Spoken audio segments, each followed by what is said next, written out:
Breaking news. Cine hero Sritej పై Kukatpally PS లో case నమోదైంది. తనను పెళ్లి చేసుకుంటానని నమ్మించి మోసం చేశాడంటూ ఓ యువతి ఫిర్యాదు చేసింది.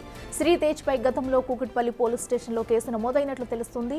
పెళ్లైన మరో వివాహితతో అక్రమ సంబంధం పెట్టుకున్నట్లు కేసు నమోదైంది. HDFC bank senior vice president Suresh భార్య అర్చనతో శ్రీతేజ్ వివాహితర సంబంధం అంటూ వార్తలు వచ్చాయి. ఈ విషయం తెలిసిన సురేష్ గుండెపోటుతో మరణించాడు. ఆ ఘటనలోనూ శ్రీతేజ్ పై మాదాపూర్ పిఎస్ లో కేసు నమోదైంది. ప్రస్తుతం శ్రీతేజ్ బడా సినిమాలో నటిస్తున్నాడు. అతనిపై బిఎన్ఎస్ 69, 1152, 318 సెక్షన్ల కింద పోలీసులు కేసు నమోదు చేశారు. ఇదే అంశానికి సంబంధించి మరింత సమాచారం మా ప్రతినిధి రాణా అందిస్తారు. రాణా, చెప్పండి. ప్రస్తుతం సినీ హీరో శ్రీతేజ్ పై కూకట్పల్లిలో కేసు నమోదైంది. మరి తను మోసం చేశాడంటూ కూడా ఒక యువత అయితే కంప్లైంట్ ఇవ్వడం జరిగింది. అసలు ఈ కేసుకు సంబంధించి డీటెయిల్స్ ఏంటి, ఏం జరిగింది? యువనటుడు శ్రీతేజ్ సంబంధించిన వ్యవహారం టాలీవుడ్ లో సంచలనంగా మారింది. అందరూ కూడా ఈ వ్యవహారం గురించి కూడా మాట్లాడుకున్న నేపథ్యం పడింది. ఎందుకంటే ఇప్పుడిప్పుడే మంచి మంచి ప్రాజెక్టులో కూడా అతను నటిస్తున్నాడు. చాలా మంచి సినిమాలు కూడా ఇప్పుడు వచ్చాయి.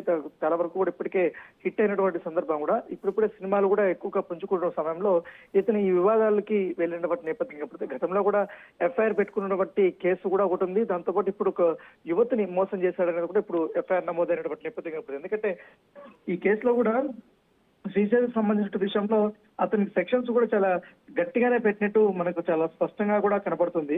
ఎందుకంటే ఒక్కొక్క బిఎన్ఎస్ యాక్ట్ కింద నాన్ బెయిలబుల్ యాక్ట్ కింద కూడా ఇప్పుడు వచ్చినటువంటి నేపథ్యం. ఎందుకంటే 69 కానీ 115 కానీ 318 కానీ ఇవన్నీ కూడా ఖచ్చితంగా చాలా సివియర్ గా ఉన్నటువంటి సెక్షన్స్ అని చెప్పుకోవచ్చు. ఇప్పటికే కూకట్పల్లిలో ఉన్నటువంటి ఆ కేసు, అప్పట్లో వివాహేతర సంబంధం పెట్టుకున్నటువంటి అంశము, ఇవన్నీ కూడా ఇప్పుడు తెరవాయికి వస్తున్నటువంటి నేపథ్యం మీద కనపడుతుంది.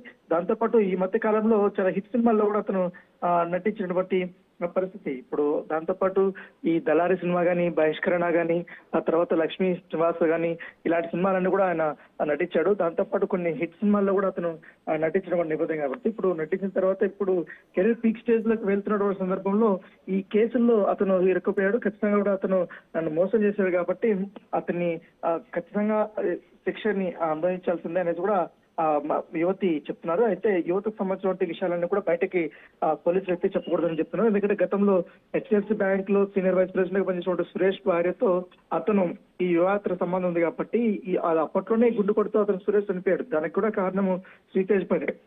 దాంట్లో అప్పట్లో మాదాపూర్ లో కూడా ఇది ఫిర్యాదు కూడా చేసినప్పుడు చాలా వరకు కూడా ఈ కేసులు ఆయన గతంలో కూడా ఇంకా ఎంతమంది అన్న మోసం చేశాడు అయిన దానిపై కూడా పోలీసులు ఆరాధిస్తున్నారు.